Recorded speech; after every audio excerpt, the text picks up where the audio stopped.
Και αυτοί δύο πάλαβοι, δύο προδότες. Αλλά εμείς ως Έλληνες, αν είμαστε λίγο πιο προσεκτικοί και λίγο πιο σωστοί, δεν θα παθαίναμε αυτά τα δεινά και αυτά τα κακά. Ότι πάμε το 1974 που κάνουμε την νεοκαπίτα και να κάνουμε. Τι θα κάνουμε νεοκαπίτα. Και τι σκοπό έχει. Ήταν λάθος ύψιστο. Εδώ, γιατί έκαμε το πρόξιμο. Για να ευκολύνουν τους Τούρκους να μπορούν να πιάσουν την Κύπρο. Και αυτοί δύο πάλαβοι, δύο προδότες. Τι ήταν τούτη η ιστορία. Και ο Καμπόση, ξέρεις, ο φανατισμός είναι το χειρότερο που μπορεί να πάθει. Σαν να χτύπα. Πρέπει να μάθουμε. Εδώ δεν πρόκειται για θέμα ιδεολογίας, αριστερό. Εδώ πρόκειται για τη χώρα μας, για την πατρίδα μας, την οικογένεια μας, τα σπίτια μας, τις εκκλησίες μας, τη γλώσσα μας, στον τόπο μας. Αυτό πρέπει να σκεφτόμαστε. Και αν είσαι δεξιός, αριστερός, κεντρός, με γεια σου και χαρά σου. Κύριε Βουλία, για τους δικαστές εκφράσατε την πρόθεση σας να μειωθούν οι δικαστές των οδοδικαστηρίου, γιατί θεωρήσατε ότι η δικαιοσύνη είναι αργή. Αλλά να σας ρωτήσουμε ποια μελέτη έχετε όπου δείχνει ότι οι λιγότεροι δικαστές είναι πιο αποτελεσματικοί. Μιλούμε για τους δικαστές των οδοδικαστηρίου. Ναι. Εντάξει, επιχειρήματα υπάρχουν έθεν και έθεν. Ναι. Να είναι, ας πούμε, 5 ή 9. Μας κάνουμε τη διά σας άποψη, το τι σας έκαμε. Εγώ θεώρησα τότε ότι οι 5 ήταν πιο αποτελεσματικοί, αλλά συζητώντας το με πολλούς και διαφορούς συναδέλφους, νομίζω σωστά καταλήξαμε στο 9. Διότι τώρα μιλούμε για το θεσμό του ανώτατου δικαστηρίου. Του συνταγματικού μας δικαστηρίου, που κρίνει πολλά ζωτικά ζητήματα για το Σύνταγμα, για τους θεσμούς και ούτω καθεξής. Άρα εκεί που καταλήξαμε με πολλές συζητήσεις, νομίζω ήταν το ορθό, χωρίς να ισχυρίζουμε ότι είναι το ορθότερο πάντων. Πάντοτε αυτά τα ζητήματα μπορούν να αλλάξουν ή κάποιοι άλλοι συνάδελφοι στο μέλλον να έχουν άλλη άποψη και άλλα να είναι διαφορετικά τα γεγονότα. Επί των ημερών μας, τώρα που είχαμε τη δυνατότητα να συζητήσουμε σε βάθος και να καταλήξουμε, η σοφία των πολλών κατάληξε να είναι 5 μελές, 9 μελές. Εντάξει, το Σύνταγμα προνούσε εντελώς άλλα πράγματα. Μετά κάναμε το τριμελής με το δίκαιο της ανάγκης και την απόφαση της βραχής. Για να ξέρετε, το Σύνταγμα, οι περιβόητοι Εγγλέζοι έκαναν ήταν ένα διαιρετικό Σύνταγμα και απαράδεκτο. Εξού και πόσο απαράδεκτο είναι. Ξέρετε, η τουρκαταρσία έγινε λόγω του ότι δεν έπρεπε να φόρωσε οι Τουρκοκύπροι και επιχειρεί να είναι αλλαγή του συντάγματος και ξεκίνησε η αποστασία. Αλλά ήταν οργανωμένο, δηλαδή οι Εγγλέζοι πίεσαν τότε τα πράγματα, διότι αντιλαμβάνεστε η Κυπριακή Δημοκρατία συναισθήθη αμέσως με το Δεύτερο Παγκόσμιο Πόλεμο. Ο Δεύτερος Παγκόσμιος Πόλεμος τελείωσε το 1945, η Ελλάδα σε φίλο τελείωσε το 1949. Αντιλαμβάνεστε, ήταν μια Ελλάδα αποδυναμωμένη. Και στην ουσία έλεγε τότε, νομίζω ο Παπάγος, που έλεγε ότι απνέει με ένα πνεύμα αμερικάνικο και ένα εγγλέζικο. Οι Εγγλέζοι τότε ήταν η τεράστια υπερδύναμη που έλεγχε τις θάλασσες και τα εμπόρια. Είχε απικίες πάρα πολλές. Εντάξει, είμαστε η τελευταία απικία τους εμείς σχεδόν. Και εδώ, επειδή έχασαν το Σουέζ προγενέστερα οι Εγγλέζοι, η Κύπρος είναι το πιο στρατηγικό σημείο του κόσμου. Είμαστε στη Μεσόγειο. Ο ελληνικός χώρος γενικά, δηλαδή Ελλάδα και Κύπρος, είναι στην νοτιοανατολική πλευρά και είναι στο στόμιο 3 υπήρων. Της Ασίας, της Αφρικής και της Ευρώπης. Ελλάδα και Κύπρος, που πατά σε 2 πυλώνες, είναι άκρος στρατηγικό σημείο για την ασφάλεια του και είμαστε ακριβώς στη μέση του κόσμου. Μάλιστα.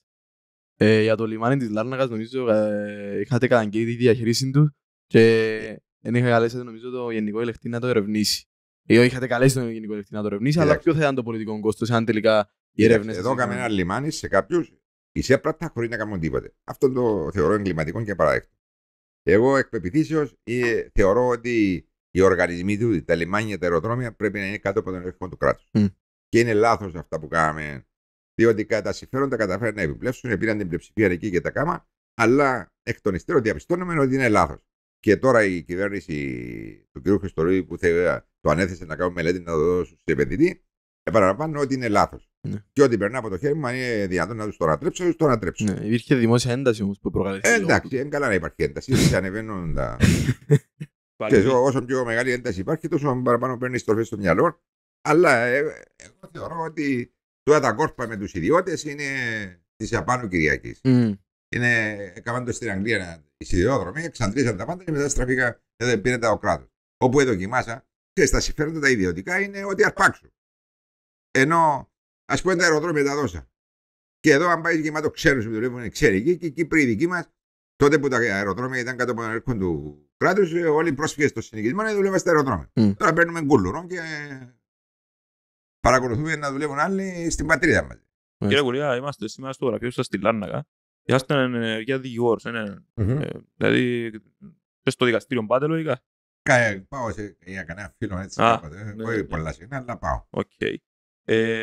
Θεωρείτε ότι ας πούμε ένας πολιτικός αξιωματούχος υψηλού βαθμού, όπως πήγε ο πρόεδρος της Δημοκρατίας, μπορεί να ασκεί παράλληλα κάποιον επάγγελμα? Ήταν πρόεδρο της Δημοκρατίας ο Ντέος, ελέγχθηκαν πολλά. Όχι, είναι καθορισμένα από το Σύνταγμα. Για το ασυμβίβαστο. Το ασυμβίβαστο. Οι υπουργοί και ο πρόεδρος της Δημοκρατίας δεν μπορούν να ασκούν δεύτερο επάγγελμα. Οι βουλευτές ασκούν δεύτερο επάγγελμα. Γιατί είναι έτσι? Διότι εάν αποκλείσει τους ελεύθερους επαγγελματίες, αποκλείσει το μεγαλύτερο κομμάτι του παραγωγικού πληθυσμού. Ναι. Και είναι σωστό, εγώ που είμαι δικηγόρος και βλέπω τι συμβαίνει στην πραγματική ζωή, όταν είμαι στην Βουλή μπορώ να εισηγηθώ τα σωστά ζητήματα και να γίνουν τα σωστά νομοθετήματα. Δηλαδή δεν μπορεί να κάνει στη Βουλή είναι επαγγελματική, δεν είναι συντεχνιακή, να είναι μόνο κάποιοι επαγγελματίες. Μα θα είναι σωστό. Θα λείπει η πραγματική ζωή από τη Βουλή. Άρα, όταν έγινε το Σύνταγμα, σωστά το εμελετήσα. Και δεν είναι μόνο στην Κύπρο που συμβαίνει, σε όλες τις βουλές του κόσμου. Και εγώ θεωρώ ότι αν αποκλείσεις έναν βουλευτή που τον αδουλεύει, παράλληλα μπορεί να προκαλέσει και μεγάλα περισσότερα διαφθοράς. Φυσικά, όταν είσαι βουλευτής δεν μπορεί να είσαι και πολύ ενεργός δικηγόρος. Εγώ διαφωνώ με τον Πέτρο, εγώ ακριβώς το αντίθετο. Δηλαδή το να έχεις τη δυνατότητα να κάνεις δεύτερη δουλειά ως βουλευτής σε μειώνει που να αντιπροσωπεύεις τα συμφέροντα του λαού στο έπακρο. Γιατί σκέφτομαι τώρα ένα λεπτό, δηλαδή αν ο βουλευτής θα έπρεπε να ήταν μόνο βουλευτής και να μην έκανε δεύτερη δουλειά, πόσοι νομίζεις να κατεβαίνουν για τις βουλευτικές? Αν αν έπιανες ένα μισθό πιο πολύ. Δηλαδή τώρα νομίζω ο μισθός του βουλευτών είναι 7.500, ακάθαρτα. Όχι ακάθαρτα, καθαρά νομίζω. Μακάρι είναι έτσι πολλά. Αλήθεια, μα νομίζω... Εν των ευρωβουλευτών τόσο. Ευρωβουλευτών 7.500. Το βουλευτών είναι 13, έχω το δάμε πας στο μήνυμα που έρχεται ο μισθός. Να τον έβρω. Α, το πιάμε τέλεια. Ναι, να το πιάμε να σας πω. Είναι 4.300. 4.300. Μάλιστα. Οκ. Θεωρείται ψηλό, μεσαίο, χαμηλό μισθό? Θα λέγα ότι είναι χαμηλό για τον βουλευτή, διότι... Γιατί είναι χαμηλός που η στιγμή που έχει την ευκαιρία να δουλέψει τη δεύτερη δουλειά? Μα δεν μπορεί να έχει... Εγώ μπορεί να διατηρώ το γραφείο μου. Αλλά στο γραφείο μου... Σύμπτωση τώρα έχω γιον και κόρη και εργάζεται στο γραφείο. Ναι. Έχουν και συνεργάτες άλλους. Όμως και παλαιότερα από μόνος μου, όταν έγινε βουλευτής, είχα συνέδριο που δούλευε το γραφείο. Δεν πήγαινα στο δικαστήριο. Πρώτα, συνήθως από την πράξη, όσοι είναι ελεύθεροι επαγγελματίες, ιατροί, δικηγόροι και ούτω καθεξής, κατά κύριο λόγο είναι αυτοί. Για όλα αυτά τα χρόνια που είμαι εκεί, κανένας από τους ελεύθερους επαγγελματίες δεν έβαλε το επάγγελμα του πάνω από την ιδιότητα του βουλευτή. Λόγω μειωμένου χρόνου, φαντάζομαι. Οι βουλευτές οι οποίοι ήταν ελεύθεροι επαγγελματίες επιτελούσαν τα καθήκοντα τους εξίσου καλά και με τους άλλους συνάδελφους που δεν είχαν δεύτερη δουλειά. Okay. Άρα, διαπιστωμένο, αλλά αυτό που λέει να τους αποκλείσεις, στην ουσία αποκλείσεις το μεγαλύτερο κομμάτι του πληθυσμού από το να είναι στην Βουλή των Αντιπροσώπων. Θα ήταν μόνο οι ανυπάγγελτοι. Πού θα δουλεύουν οι βουλευτές? Πού θα γίνουν βουλευτές? Αυτό είναι μεγάλο λάθος. Διότι εγώ που είμαι στην γραμμή πυρός και βλέπω τι γίνεται στο δικαστήριο, ξέρω ότι θα εισηγηθώ εκεί. Μα ως ρόλος ως βουλευτής θα πρέπει να ήταν ξεκάθαρος στο να εκπροσωπείς τα συμφέροντα και τις ανάγκες του λαού. Δηλαδή, αν που τώρα ποιο πρόσωπο τον Κουρίγιο? Όχι, είναι τον Κουρίγιο. Αλλά επειδή μιλήσαμε για διαφθορά, και ότι μπορεί να προηγείται η διαφθορά λόγω του. Τι σχέση έχει η διαφθορά με το αν δεν έχει δεύτερη δουλειά ή όχι? Καμία απολύτως. Δεν ασχολείσαι στο έπακρο. Δηλαδή, δεν το αξιοποιείς όσο πρέπει να το αξιοποιείς. Εντάξει, τον που λέτε δεν είναι σωστό. Δηλαδή... υπάρχουν πολλά επιχειρήματα. Ναι. Μην το εξαντλήσω βέβαια. Αλλά τώρα που να λάβεις βουλευτής, μπορεί να το εισηγηθείς. Νομίζω δεν φύγαμε τίποτε πίσω. Ναι, θέλετε τίποτε άλλο? Να μιλήσουμε και λίγο για το Κυπριακό μας, το σχέδιο Ανάνα, θέλετε να το αγγίξουμε λίγο. Μετά έναν πίνακα, ο τέος πρόεδρος της Δημοκρατίας, ο οποίος ήταν εντελώς εναντίον του σχέδιου Ανάν. Όλοι, το σχέδιο Ανάν καταρχήν είναι ένα σχέδιο άμα υπάρχει ένας σπουδαίος συνταγματολόγος στην Ελβετία, ο Άουερ, ο τότε γενικός γραμματέας ο περιβόητος Ανάν, έστειλε το σχέδιο του που κάμα τα διάφορα συμφέροντα στο συνταγματολόγο του Νόδη και το απάντησε ότι αυτό πρόκειται περί εκτρώματος. Το ίδιο σχέδιο εφαρμόζεται στην Βοστινία Ριζεκοβίνη. Το ίδιο σχέδιο. Ναι. Τα οποία διάλυσαν τους πάντες. Το σχέδιο είναι για να εξυπηρετηθούν τα τουρκικά συμφέροντα και η ισχυρή τη γη και όχι να εξυπηρετηθεί ο Κυπριακός λαός. Ήταν άκρως διαιρετικό και στο τέλος, αν εφαρμοζόταν αυτό το σχέδιο, θα διαλυόταν η Κυπριακή Δημοκρατία και θα τουρκοποιείται ο Κύπρο.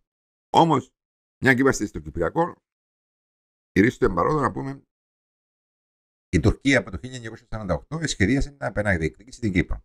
Το 1956, ο Νεοκλής Σαρής, που ήταν Τούρκος πολίτης Έλληνας της Κωνσταντινούπολης, υπηρέτησε στον τουρκικό στρατό και ήταν καθηγητής στην Πάντιο Σχολή μετά. Αυτός ήξερε τους Τούρκους που άξιο και ανακατά, διότι υπηρέτησε και στον τουρκικό στρατό και ανακάλυψε στα αρχεία του τουρκικού κράτους τις εκθέσεις του Νιχάτε Ρήμ. Ο Νιχάτε Ρήμ ήταν ένας πρώην πρωθυπουργός της Τουρκίας και το 1956, τον Νιόβρη και τον Δεκέμβρη του 1956, έκαμε δύο εκθέσεις που έλεγαν ότι η Κύπρος πρέπει να την επαναδιεκδικήσουμε. Σε πρώτο στάδιο θα κάνουμε εισβολή, θα πάρουμε τη μέρος της Κύπρου, θα το τουρκοποιήσουμε και θα πάρουμε επίκους. Το 1956 τώρα, πριν τον αγώνα του 1955, ήδη άμπατη ενάρξη του αγώνα.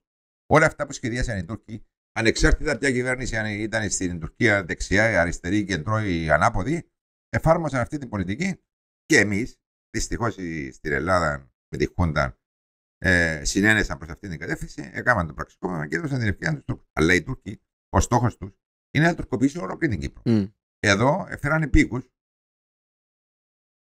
πέραν των 400.000. Αντιλαμβάνεστε, ο επικισμός είναι έγκλημα πολέμου. Μάλιστα, επί τούτου εξεδόθησαν και δύο εκθέσεις, η έκθεση Κοκό και η έκθεση Λάξο από την Ευρωπαϊκή Ένωση, την οποία όμως κάποιες κυβερνήσεις εδώ, δυστυχώς των μεγάλων κομμάτων, οι οποίοι είχαν πολύ ελαστική πολιτική και μη διεκδικητική στο Κυπριακό, τις αγνόησαν και σήμερα έχουν περιπέσει σε ακρισία. Δεν ξέρω αν τις ξανακούσετε τις δύο εκθέσεις Λάξο και Κοκό. Είναι καλά να τις βρείτε. Να τις δούμε. Αν τις δείτε και τις διαβάσετε. Πρόκειται περί εγκλήματος πολέμου. Ναι. Και εμείς έχουμε ξεχάσει ότι εδώ ποιος είναι ο στόχος των Τούρκων. Οι Τούρκοι σε πρώτο στάδιο θέλουν να αλλάξουν το δημογραφικό χαρακτήρα. Εδώ πας στα νεκροταφεία και βγάλουν τον νεκρός από τα νεκροταφεία. Σπάζουν στους σταύρους. Γιατί? Διότι τους ενοχλεί η μνήμη. Ό,τι είναι το ελληνικό το εκκριζώνουν και το καταστρέφουν. Άρα πρέπει να καταλάβουμε ότι πρέπει να κρατούμε το που κρατούμε καλά και να διεκδικούμε αυτό που μας ανήκει. Μας πήρε, ας πούμε, 50 χρόνια να αρχίσει να κάνει το που κάνει η κυβέρνηση σημερινή. Του κ. Χριστοδουλίδη για τις περιουσίες. Ναι. Έπρεπε να περάσουν τόσα χρόνια να κινητοποιηθούμε. Κύριε Βολία, αν ξέρετε κάτι για τις περιουσίες, εάν κάποιος παίρνει αποζημίωση από την Επιτροπή του ΕΔΑΔ που τα κατεχόμενα, δικαιούται παράλληλα να αποτεθεί στο φορέα της κανονής παρόν? Όχι, δεν μπορεί να το κάνει τούτο, όχι. Έχει νομοθεσία που το. Νομίζω ότι περάσαμε κάποια νομοθεσία, αλλά. Το χτιματολόγιο είναι. Αλλά και εκεί η Επιτροπή αντιλαμβάνεσαι αυτά που ζει είναι κόναρα, δηλαδή πολύ χαμηλά. Ναι. Ένα 10% και στο τέλος αυτοί που κάνανε αυτή την Επιτροπή απεδείχθη ότι προχθές έφυγε μια απόφαση για το ότι δεν είναι αποτελεσματική και λειτουργική. Το Συμβούλιο της Ευρώπης είναι πολλά επίκαιρο. Θα είμαι ενημερωμένος και εγώ σε εκπρόσωπος στην Ωραία και πάμε και συζητούμε το ενώ. Ναι, αλλά οι Τούρκοι έχουν καταδικαστεί ότι πρέπει να καταβάλουν κάποια ποσά. Μέχρι σήμερα δεν καταβάλουν τίποτα. Ναι. Δεν θέλουν κάποιο. Okay. Ναι. Αλλά βλέπεις και τώρα, ας πούμε, με το θέμα της άμυνας και ασφάλισης της Ευρώπης, οι Ευρωπαίοι θέλουν να βάλουν την Τουρκία μέσα στο σύστημα τούτο, η οποία κατέχει ευρωπαϊκό έδαφος και οι Ευρωπαίοι, οι εταίροι μας, καλοκρατούν την Τουρκία αντί να της πούν δεν μπορεί να κάνεις τα πράγματα, δεν φύγεις από την Κύπρο. Όχι τόσο για την κατακρίνωση για απάτη ανθρωπίνων δικαιωμάτων και με βάση τον ΟΗΕ. Δηλαδή, δεν είναι τόσο. Ναι, με κρατούν την, αλλά υπάρχουν κάποιες παρεμβάσεις και. Δηλαδή, παίρνουν ένα step πίσω δηλαδή, σε συμφωνίες με την Τουρκία. Δηλαδή, η Ευρώπη λέει ότι δεν. Δηλαδή, κατοκρατούν την Τουρκία και θέλουν. Εγώ νομίζω ότι διαφωνώ με το γιατί έχω δει πολλές δηλώσεις που κατακρίνουν την Τουρκία και για θέματα. Και τα εκατομμύρια που τη ζητούν για στάδιο. Κύριε Αραφής, οικονομικά συμφέροντα. Συγγνώμη, κυρία, γιατί πρέπει. Η Τουρκία επιβραβεύει 100 φορές. Ναι. Ξέρεις καμιά χώρα που κάνει το έγκλημα που κάνει η Τουρκία να κρατεί μια πόλη περίκλειστη 50 χρόνια? Είναι το μοναδικό έγκλημα. Και γιατί να πάει μες στην περιουσία σου να χτίσεις μες στη δική σου περιουσία? Εμείς κάνουμε τούτη δουλειά. Και ούτω καθεξής. Εξεδίωξαν τους Έλληνες. Εδώ σκότωσαν 5.000 πλάσματα το 1974. Εξεδίωξαν τον γηγενή πληθυσμό. Οι ιστορικάρπασοι που λειτουργούν δύο σχολεία παίρνουν το βιβλίο και δεν το επιτρέπουν γιατί μιλάει για την ελληνική επανάσταση. Τούτα όλα που πρέπει να τα πούμε. Γίνεται να μπαίνουν μέσα στην εκκλησία για να κάνουν στάβλο, ρε. Γίνεται να μπαίνουν μέσα στην εκκλησία για να κάνουν κέντρο. Αλλά τι κάνουμε για τον κύριο Κουλία? Πρέπει να συζητήσουμε με τους ανθρώπους. Πρέπει να υπάρχει. Βλέπουμε δηλώσεις του κύριου Τατάρα. Μα ο κύριος Τατάρα, άμα δουν ότι Ο κύριος Τατάρα έχει σωστή θέση και δεν χτίζεται πάνω στις ελληνοκυπριακές περιουσίες. Μένει μη λιμένες στις περιουσίες. Αλλά δεν το λαμβάνουν υπόψη, διότι απορρίπτει οποιαδήποτε συζήτηση. έχει ανθρώπους και από εκεί και από εδώ που έχουν την κοινή λογική. Αλλά δεν είναι αυτό που εφαρμόζεται. Εφαρμόζεται η εθνικιστική πολιτική της Τουρκίας για εξισλαμισμό της Κύπρου. Οι Ευρωπαίοι, εδώ που είναι ευρωπαϊκό έδαφος, γιατί τους δίνουν τα εκατομμύρια που τους δίνουν? Να του πει, κύριε, να πάει να στήσει τους σταυρούς στα κημητήρια, να τα αποκαταστήσει, να βγεις από τις εκκλησίες και να σου δώσει. Είδες κανέναν Ευρωπαίο να ακόπτεται για τούτο? Τελικά έχει ευρωβουλευτές που πήγαν και το κάνουν σπίτια. Τελικά η θέση μας στην Ευρώπη επάγωσε το Κυπριακό ή συνέχισε το? Εγώ νομίζω ότι μπήκαμε μεγάλες προσδοκίες στην Ευρωπαϊκή Ένωση, αλλά παράδειγμα τρανό ήταν το σχέδιο ΑΝΑ. Ναι. Μόλις βιάζομαστε για να δεχτούμε το σχέδιο ΑΝΑ σε εκείνη την περίοδο. Φυσικά ευτυχώς γλιτώσαμε με το δημοψήφισμα, αλλά τελικά εκείνο που κυβερνά είναι τα συμφέροντα και όχι τα δικαιώματα και το διεθνές δίκαιο. Το έχω γραμμένο στα παλαιότερα των υποδημάτων. Άρα εκείνο που μετράει είναι η δύναμη, αυτό που είναι ο Θουκυδής. Φτάνεις όσο εκεί που σου επιτρέπει η δύναμη σου και υποχωρείς όσο εκεί που σου επιτρέπει η αδυναμία σου. Άρα είναι βασικός κανόνας. Και πρέπει να ξέρουμε καλά με τον τρόπο που λειτουργούμε και ενεργούμε στην Κύπρο με αυτή την υποχωρητικότητα και με τον τρόπο που λειτουργήσαμε στις κυπριακές συνομιλίες σε όλες αυτά τα χρόνια. Επαγιώσαμε τα τελεσμένα και πήραμε έναν κούλουρο μεγάλο. Πρέπει να αλλάξουμε γραμμή και πρακτική και τακτική. Και η Ελλάδα που ανέλαβε εγκύτρια, δηλαδή, να έρθει να φέρει τα στρατεύματα εδώ και πει: Τουρκία να αφήσει εσύ, να φύγω και εγώ. Διότι το μόνο που ενοχλεί την Τουρκία είναι να έρθει η Ελλάδα από κάτω. Θα είναι στο μαγρεκόν τη υποκάστη. Δεν μπορεί να η Τουρκία να έχει 45. Γιατί έχει 45.000 στρατιώτες η Τουρκία εδώ, σε επιθετική διάταξη. Είμαστε ο τρομερός στρατός και μας φοβάται. Διότι άμα τη δοθεί η ευκαιρία, πεταχτεί να πάρει όλοι. Είναι εμείς που εμπλώττουμε και λέμε μπουρδες και ανοησίες και να κάνουμε, ας πούμε, αυτά τα διακοινωτικά προγράμματα και να βρεθούν ή να μιλήσουν οι Ελληνοκύπροι και οι Τουρκοκύπροι. Μα λαμβάνει κανένα υπόψη για τους με, για τους δε. Αυτά είναι οικολογική με ρίγαν. Μόνο ανόητοι και αφελείς τα λαλούν αυτά. Αλλά δυστυχώς αποτελεί πολιτική των μεγάλων κομμάτων. Σίγουρα. Δυστυχώς. Σίγουρα. Δυστυχέστατα. Είναι κακό της κεφαλής μας. Να τουρκέψουμε μια μεν το πάρουμε χαμπάρι για να ξέρετε, κοπέλια. Ποιες είναι οι βλέψεις σου εδώ, Πρόεδρε? Τι βλέψεις? Οι βλέψεις μου είναι να ελευθερωθεί ο τόπος μου, κύριε Χρήστο. Ενώ να έχει, ας πούμε, εκλογές βουλευτικές. Έχει εκλογές τώρα? Να έχει, που να έρθει τώρα 26-25 τώρα. Το 26 να έρθει να σου πω αμέσως. Τέλεια. Θα το κλείσουμε τις επόμενες, θα το ξανακάμε μια μόνη θεώρηση. Οκ. Αν θα έχεις ευκαιρία να αλλάξεις κάτι, να αλλάξει όντως τώρα στην Κύπρο. Εκείνο που θα άλλασε αύριο το πρωί θα ήταν η ενίσχυση του ενιαίου αμυντικού δόγματος.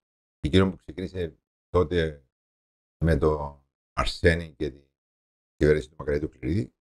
Παραγγείλαμε τους 400 και πρέπει να ισχυροποιηθεί καλά η άμυνα μας. Να έχουμε δηλαδή εμείς πάρα πολλά χρήματα πρέπει να διαθέσουμε πολύ περισσότερα για την άμυνα.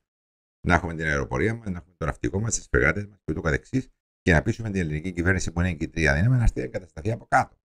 Τότε μόνο θα υπάρξει πραγματική βάση για να λυθεί το Κυπριακό. Πώς που έχουμε τους Τούρκους να ρολίζουν και έχουν το μονοπόλιο, δεν μας λαμβάνει κανένας απολύτως υπόψη. Και η Ελλάδα χωρίς την Κύπρο χάνει τη στρατηγική της σημασία. Αν εδώ σταθεί η Ελλάδα πραγματική εγκυτρία δύναμη, τότε θα είναι μία γραμμή από την Αδριατική θάλασσα μέχρι το Λίβανο. Στο στόμιο 3 υπήρων, το είπαμε προηγουμένως. Άρα, τούν τα χρόνια όλα, η στάση που τήρησε αμενός ελληνισμός ήταν παντελώς λαθασμένη και ευκολύναμε τους Τούρκους και τους παροτρίαμε, θα έλεγα, να διεκδικούν και να διεκδικούν και να διεκδικούν. Εδώ έβγαλε το δόγμα της γαλάζιας πατρίδας ο Ερντογάν και διεκδικεί τη Θεσσαλονίκη. Είδατε τι έγινε στην Κάσο. Και γίνεται ο Υπουργός των Εξωτερικών της Ελλάδας να πρέπει ο Ερντογάν να του κάνει επίκυψη. Θέλει πάτσους. Είναι Υπουργός Εξωτερικών τους ή τουρκοπροσκυνημένο. Κύριε Κουλία, γιατί προβλέπετε το Κυπριακό? Ποια είναι η λύση που τι στρατηγική πρέπει να έχουμε για να μην μείνουμε με το status quo μετά? Δηλαδή, λέτε εσείς, ο διάλογος τέλος πάντων μεταξύ τα δικοινοτικά που γίνονται λίγο άσκοπος χρόνος, όπως είπατε εσείς. Για πολλών πολιτικών, δηλαδή κίνητρο για διάφορα πολιτικές ομάδες. Δεν είναι να καθεί πρόθεση κάποιον, αλλά τη θεωρώ αφέλεια. Ναι. Είναι πραγματική αφέλεια. Και απόδειξη του όλα αυτά γίνονταν 50 χρόνια. Ακριβώς. Δεν διαφωνώ. Απέναντίας ισχυροποίησαν τα τελεσμένα. Οι Τούρκοι έφτασαν να κάνουν όλα αυτά που κάνουν με μεγάλη άνεση. Και εμείς, όταν πηγαίνεις και παίρνεις βενζίνη από το βενζινάδικο του κατακτητή σου και από το σούπερ μάρκετ και χρηματοδοτείς την κατοχή σου. Τι μέλλον έχεις? Πρέπει να φέρουμε νου στην κεφαλή μας και να πούμε τούτη είναι η πατρίδα μας και να είμαστε προσεκτικοί όλοι. Τι κάνουμε?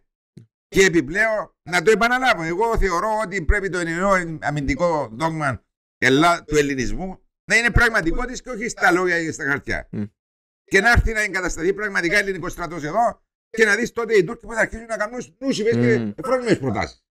Θα προκαλέσουμε αλλά τώρα διαταραχές. το γήπεδο, διότι είναι όπως το ποδόσφαιρο. Όταν μαζεύεσαι στην άμυνα σου, ο άλλος είναι έρθει να σου καταλάβει και την άλλη πόρτα. Θέλει πολύ να το καταλάβεις.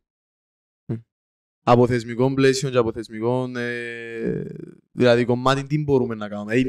Πώς εννοείς του ΔΟ, ενιαίων κράτους, έτσι πράγματα. Ναι, τη ζωική, τη κοινοτική, δηλαδή τι μπορούμε να κάνουμε. Τι προβλέπετε εσείς ως το μέλλον? Κοίταξε, μα δεν χρειάζεται πολύ να θέλουμε να κάνουμε ένα δημοκρατικό αποτέλεσμα. Εγώ λέγω αυτό που βολεύει τον Κυπριακό λαό ολόκληρον, εξαιρωμένων των επίκων ασφαλώς, είναι ένα ενιαίο κράτος όπου όλοι οι πολίτες να έχουν τα ίδια δικαιώματα.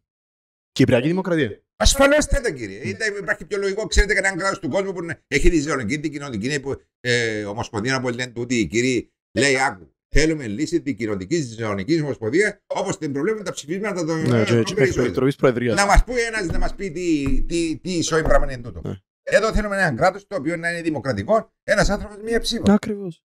Τούτα όλα που ισοφίζονται και λένε πράγματα δυσνόητα και κατανοητά είναι για να περνούν την ώρα.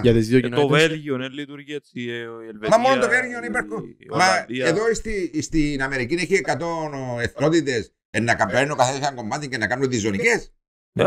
Κανονική όμως. Ωραία, γιατί στην Κύπρο σκεφτήκαν τη διζωνική και πού ισχύει στον κόσμο. Εφαρμόσαν το στην Βοσνία, Ζεργκοβίνη και το διαλύσαν. Η διζωνική νομίζω έχει να κάνει με τις δύο κοινότητες για να μπορούν να αντιπροσωπεύονται τα Τι σημαίνει δύο κοινότητες, γη μου? Οι Τούρκοι ήταν το 18% και οι άλλοι είναι 81%. Δύο κοινότητες δαμε. Τούτα αναλούνται αυτοί που είναι εντοτικοί, οι οποίοι δεν έχουν θάρρος να σκεφτούν σωστά. Δύο κοινότητες, γιατί στην Αγγλία πόσες κοινότητες έχει? Κάνουν τις ζωνικές και τις ζωνικές, γιατί δεν τις κάνουν στην Αγγλία? Για το... Συγγνώμη, κοπέλια. Είσαστε νέοι άνθρωποι. Το βασικό αξίωμα της δημοκρατίας είναι ένας άνθρωπος μία ψήφος. Εγώ δεν θέλω να πάρω τα δικαιώματα του Τουρκοκυπρίου, ούτε να διώξω από το σπίτι του. Εκείνος γιατί να το θέλει? Για ποιον λόγο? Δεν για καλά που λέμε. Για κλείσιμο, κύριε Κουλία, έτσι θεωρούν το podcast νέοι, κυρίως όπως σε εμάς, δεν μπορείς να τους πεις έτσι. Ναι, για την νεολαία. Για την νεολαία είναι υποχαιρετίσματα. Οι νέοι της Κύπρου έπαιζαν πάντα καθοριστικό ρόλο και να μάθουν να διεκδικούν τα δίκαια και τα δικαιώματα του εαυτού τους και του τόπου τους. Εδώ είναι η πατρίδα τους. Άμα τη χάσουν, δεν μπορεί να χτίσεις ξανά εύκολα πατρίδα. Είναι τραγικότερα γιατί την έχουμε και δεν χάσουμε. Εμείς έστω και τώρα, εδώ που φτάσαμε, έχουμε και τις ικανότητες και τις δυνατότητες και τους ανθρώπους και τα μυαλά και την ιστορία και τη γνώση να κρατούμε αυτό που κρατούμε καλά και να διεκδικούμε αυτό που μας ανήκει. Είναι ελληνικό έδαφος για 3.500 χρόνια εδώ. Μα μου λαλούν ότι οι Τούρκοι ήταν νεοφανείς. Είδατε ποτέ να αφήνουν πολιτισμό πίσω τους? Μόνο σφαγές και καταστροφές. Ο ελληνισμός είναι μια μεγάλη υπόθεση, μια μεγάλη ιστορία. Η ελληνική γλώσσα και οι Κυριακές μιλούνται για 3.500 χρόνια. Και αυτά που λένε οι Τούρκοι που κάνουν τους παλικαράδες είναι στα χαρτιά που τους κάνουν. Εδώ οι Ρακέντιδοι και οι Ξυπόλοιτοι του 1821 διαλύσαν την Οθωμανική Αυτοκρατορία. Οι Έλληνες έχουν να επιδείξουν πολιτισμό, γνώσεις, ιστορία, έδωσαν σπουδαία και αγαθά. Και τι δεν έδωσαν οι Έλληνες? Μεγάλα σπουδαία και αγαθά έτσι επιτεύγματα προς τον κόσμο. Εξάλλου η ελληνική γλώσσα είναι η πιο χαρισματική γλώσσα που έχει όλα τα χρώματα και όλα τα αρώματα. Δηλαδή, μόνο εκείνος που γνωρίζει καλά την ελληνική μπορεί να εκφραστεί με 1001 τρόπους. Εδώ ο Μέγας Αλέξανδρος έφτασε μέχρι την Ινδία. Το 1821 είναι ένας αγώνας ο οποίος ήταν μοναδικός. Και ποιοι τον κατάφεραν? Το κατάφεραν οι Έλληνες. Με 6 πολιτικοί Ρακέντιδοι, αλλά κάτω από την απαράδεκτη καταπίεση των Τούρκων, είχαν διαλύσει την Οθωμανική Αυτοκρατορία.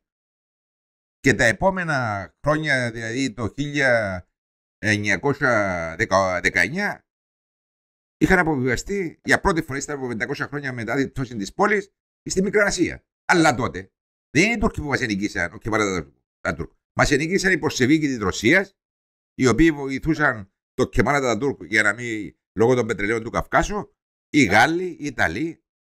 Είναι αυτοί που νικήσαν τους Έλληνες στη Μικρά Ασία. Και όχι οι Τούρκοι. Άκου. Το 1910 το Οθωμανικό κράτος έκαμε απογραφή. Ξέρετε πώς ήταν οι Τούρκοι Οθωμανοί στην Τουρκία? Πώς? 1.710.000. Οι Έλληνες, ξέρεις πώς ήταν? Ήταν 2.700.000. Στην Κεσάρια, στα Άδανα, που είναι η πατρίδα του Ποδοσάκη, οι Τούρκοι ήταν 50.000 και οι Έλληνες ήταν 150.000. Η Μικρά Ασία κατοικείται από Έλληνες. Και ήταν ελληνικό έδαφος. Αλλά οι υπερδυνάμεις και ιδιαίτερα οι Εγγλέζοι ουδέποτε έθελαν η Ελλάδα να γίνει μεγάλη Ελλάδα των 5 θαλασσών και των 2 ύπηρων, διότι ήταν θέμα ποιος θα είναι η θαλασσοκράτηρα χώρα. Εξέραν ότι οι Έλληνες ήταν μεγάλη δύναμη. Εξάλλου, το ναυτικό ο Μιαούλης, Μπουπουλίνα, το ναυτικό των Ελλήνων τότε λόγω της συνθήκης του Κουτσούκ Καϊναρτσί, που η Μεγάλη Κατερίνη νομίζω εδώ και το δικαίωμα στα ελληνικά πλοία να φέρουν τη ρωσική σημαία και να έχουν εξοπλισμούς. Όταν έγινε η Επανάσταση το 1821, πάρα πολλά πλοία ήταν εξοπλισμένα ελληνικά, έκαψαν την επαρχία των Τούρκων και του είχαμε 100 κάστια του Ιησού Χριστού. Όμως οι Εγγλέζοι, οι οποίοι είχαν ανταγωνισμό στη θάλασσα, με τίποτε δεν ήθελαν η Ελλάδα των Ελλήνων να είναι θαλασσοκράτηρα. Διότι εξέρα θα του πάρουν το ψωμί από το στόμα του. Και η μικρασιατική καταστροφή έχει σχέση με τα οικονομικά συμφέροντα πάντοτε. Αλλά εμείς ως Έλληνες, αν είμαστε λίγο πιο προσεκτικοί και λίγο πιο σωστοί, δεν θα παθαίναμε αυτά τα δεινά και αυτά τα κακά. Ότι πάμε το 1974 που κάνουμε την νεοκαπίτα και να κάνουμε. Τι θα κάνουμε νεοκαπίτα? Τι σκοπό έχει? Ήταν λάθος ύψιστο. Εδώ, γιατί έκαμε το πρόξιμο? Για να ευκολύνουν τους Τούρκους να μπορούν να πιάσουν την Κύπρο. Και αυτοί οι πάλαβοι, οι δύο προδότες. Τι ήταν τούτη η ιστορία? Και καμπόσι, ξέρεις, ο φανατισμός είναι το χειρότερο που μπορεί να πάθει. Σαν να χτύπα.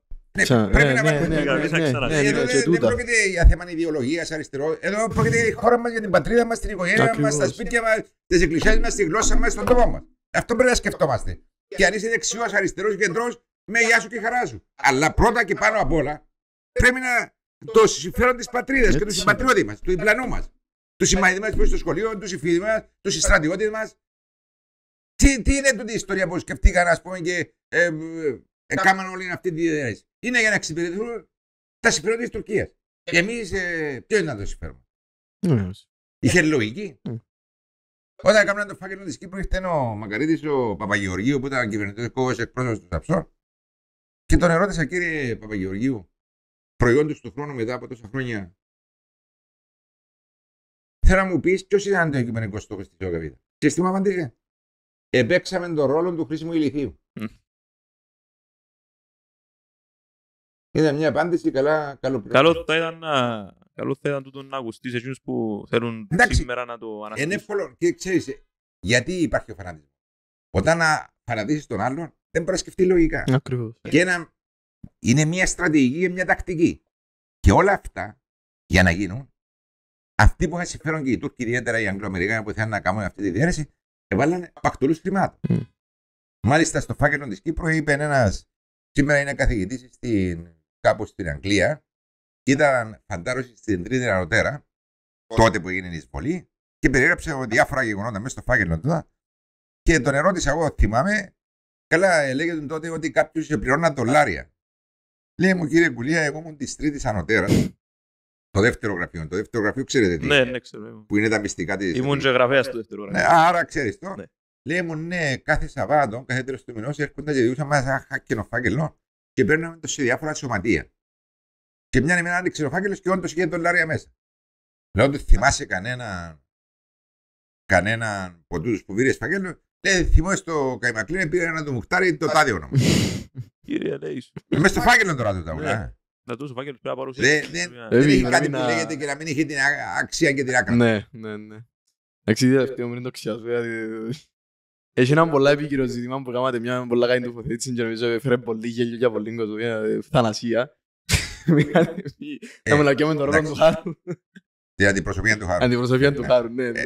Εγώ κοίταξε, σε μια χώρα σαν τη δική μας, γενικά στον χρόνο του ελληνισμού, είμαστε θρησκευόμενα άτομα. Ακριβώς. Και θα έλεγα είμαστε και ο λίγο τυχεροί, διότι δίπλα μας οι Άγιοι Τόποι είναι σε απόσταση αναπνοής. Εδώ ήταν ο Χριστός. Εξαλλού τα Ιερά Ευαγγέλια γραφτικά στην ελληνική γλώσσα. Έχουμε μια άμεση σύνδεση με την Ορθοδοξία και τα πιστεύω μας. Εγώ θεωρώ ότι δεν έχουμε τέτοιο δικαίωμα να παρέμβουμε, να αφαιρέσουμε τη ζωή κάποιου. Άσε που δημιουργούνται πάρα πολλά πολύπλοκα προβλήματα για περιουσιακά ζητήματα, Ναι. ή ο άλλος που είναι σε μια δύσκολη τη ώρα που υποφέρει. Είναι εύκολο να πει τον- πάρτε μου τη ζωή. Ναι, Αλλά ναι. είναι από θρησκευτικής πλευράς το θεωρώ παντελώς απαράδεκτο ως χριστιανοί Ορθόδοξοι. Ναι. Και δεν είναι Μάτια από λογικό. νομικής πλευράς, κύριε Γουλία. Από νομικής πλευράς δημιουργούνται πολύ πιο πολύπλοκα ζητήματα. Ναι, ακριβώς. Και φαντάσου, ας πούμε, να υπάρχει ένας οικογενειάρχης ο οποίος έχει 5 παιδιά και ο ένας λέει πάρ' του τη ζωή, ο άλλος να λέει όχι και ούτε κάτι. Ποιος θα αποφασίσει? Και ποιος έχει αυτή την εξουσία να αφαιρέσει την ανθρώπινη ζωή? Ακριβώς. Ο Θεός τα πάντα έχει σοφιοποιήσει. Ακριβώς. Όπως Δεν μπορούμε. είναι όπως έχουμε παρέμβαση. μαρατόριο και δεν επιτρέπουμε τη θανατική ποινή. Το ίδιο. πρέπει να ισχύει, νομίζω. Άρα τούτα που σκέφτονται, καλωρίσαμε όλα τα άλλα και μην είμαστε τούτο. Είναι η ευθανασία μας είπαμε. Αυτό συμφωνώ. Εντάξει, ευρωπαϊκά- Διαφωνώ. Να διαρωτούμε, είναι σε πολύ λίγες χώρες που ισχύει, αλλά Ναι. πρέπει να είναι πολύ ωριμή χώρα και πολύ έτσι σταθεροποιημένη Μπράβο. θεσμοί για να προβεί σε τέτοιες ενέργειες. Μπράβο. Άσε που πρέπει να δημιουργήσει έναν πολύπλοκο μηχανισμό και κοστοβόρο. Θα μου πεις καλά, μπορεί ο ένας άνθρωπος να αφαιρέσει τη ζωή του. Ας την αφαιρέσει μόνος. Στο κάτω. Ναι, μπορεί να το επικροτώ Ναι, δηλαδή, ναι, αλλά ναι. λέω σας ότι είναι άκρος απαράδεκτον κατά εμένα. Ναι. Ναι. Και λόγους πίστεως και λόγους ορθοδοξίας, αλλά και από λόγους ανθρωπίνων παραγόντων. Μμ. Είναι επάνθρωπο πράγμα του, να. Ναι, για όνομα του Θεού. Φαντάσου να Είναι έχεις μηχανισμό και να προτείνεις σε έναν άνθρωπο. καλά να πιάσουμε την εξουσία του Θεού να πάρει να κάνει το χάρο. Ποιος είναι ο χάρος? Κυρία Χαραμπίδου. Πιάει την οροφέα και να πάρει τα όρια και τα παραρά. Ποιος θα κάνει αυτή την πράξη? Τώρα μπορεί να χαμογελάτε, Τόσο αλλά για το- πες αλλά είναι ότι τραγικό, να μπει στη αλήθεια δύσκολη τραγικό. θέση να αποφασίσει Ναι. να αφαιρέσεις ή να βάλεις την ένεση. Ναι. Ποιος θα την πάρει? Θα την πάρει η κυρία Χαραμπίδου, αν παίρνουμε εκεί να τις κάνει. Πρέπει να κάνεις και νοσοκόμα να το κάνει. Καλά, Α. ως δικηγόρος δεν το λες δουλεύει το πράγμα. Που είχατε πει πριν ότι υπάρχουν πολλές δυσκολίες νομοθετικά. Όχι νομοθετικά. Εγώ, για να γίνει τούτο πρέπει να περάσει. Νομίζω ότι υπάρχει έτσι. Ναι. Λέω σας, προηγούμενα να συζητούμε ένα άσκοπα για να κάνουμε το Ναι, πράγμα. Ναι. Αντί να πάμε στη ευθερασία, ας πάμε Ας στην πάμε ευθερασία. στα εθνικά μας ζητήματα. Οτιδήποτε άλλο, κύριε Γουλία, που θέλετε να πείτε πριν να κλείσουμε. Ναι. Την καλή σας υγεία, χάρηκα που Ευχαριστούμε είστε πάρα δύο πολύ. νέοι άνθρωποι και χάρηκα που είσαστε έτσι που ενδιαφέρεστε για τον τόπο. Εγώ το πιο σπουδαίο μάθημα που κάνουμε στο γυμνάσιο, παιδιά, ήταν η αγωγή του πολίτου στην τετάρτη τάξη του γυμνασίου. Μμ. Τέλειωσα γυμνάσιο στο Ριζοκάρπασο. Είχε γυμνάσιο από το 1917 το Ριζοκάρπασο. Αξιωθήκαμε να έχω γυμνάσιο από τότε. Ήταν έτσι πολύ σπουδαίο σχολείο και θυμούμαι στην τετάρτη τάξη έκαναν αγωγή του πολίτου. Εγώ και πιτσιρικά σώνα ο πατέρας μου ο Γεωργός. Το λοιπόν κάθε 7:30 τη νύχτα ήταν κάτι ραδιόφωνα παλιά με μια μπαταρία PM9, έτσι μεγάλη μπαταρία, και ώρα 7:30 ερχόταν κατάκοπος από τον κάμπο, καθόταν εκεί να ακούσει τα νέα. Mm. Και κάθε Κυριακή πήγαινε και έπαιρνε 3 εφημερίδες. Την Ελευθερία, το Φιλελεύθερο και το Βήμα των Αθηνών. Και τις έφερνε. Εντάξει, δεν μπορούσε να παίρνουμε εφημερίδα κάθε μέρα, διότι κάποιος έπρεπε να περπατήσει, να πάει στο κέντρο του χωριού, ήταν κομμόπολη, ήταν μεγάλο το Ριζοκάρπασο. Και είχαμε για μια εβδομάδα όλες αυτές τις εφημερίδες στο σπίτι. Και διαβάζαμε. Δηλαδή, χωρίς να μου πει ο πατέρας μου να ενδιαφερθώ, με δια του παραδείγματος. Μμ. Ενδιαφερθεί. Από μόνος. Ήμουν ενημερωμένος από τότε έξω ποιος είναι ο πρόεδρος, ο υπουργός της εργασίας, ο υπουργός του εξωτερικών, τα ονόματα. Λίγο τώρα στην άκρη, εκεί στη άκρη της Καρπαζίας, Μμ. είμαστε ενημερωμένοι ως μαθητές και ως άτομα τι γινόταν στην πατρίδα μας. Πολλά σημαντικό. Πρέπει να ισχύει τώρα που δυστυχώς Και υπήρχε μια ομόνοια για το κοινό καλό της πατρίδας. Μμ. Και όταν ξεκίνησε ο αγώνας ο προευθυντικός, ο κόσμος ήταν σύσσωμος. Υπέρ της αποτείναξης του αγγλικού ζυγού. Και αν δεν γινόταν ο αγώνας της ΕΟΚΑ, οι Εγγλέζοι ήταν να τα ακόμα. Okay. Ήταν να προσκυνούμε την Βασίλισσα. Και εσύ κάτι που το κερδίζεις χωρίς αγώνα. Έτσι το είναι. τον ισχύει. Και όταν είναι δίκαιος ο αγώνας σου θα τον κερδίσεις. Είπε ο Μέγας Αλέξανδρος, δεν υπάρχει τίποτα στον κόσμο που δεν μπορεί να το καταφέρεις όταν πιστεύεις το δίκαιο της υπόθεσης. Μμ. Και ο Μέγας Αλέξανδρος ήταν ένας μεγάλος στρατηλάτης, αλλά και ένας μεγάλος διανοούμενος. Ήταν μαθητής του Αριστοτέλη από τα 14 στα 16. Ο Φίλιππος, που ήταν η μεγάλη διάνοια στρατιωτική, πήρε τον Αριστοτέλη, σε παρακαλώ, και έκανε μάθημα στον Αλέξανδρο και στους φίλους του.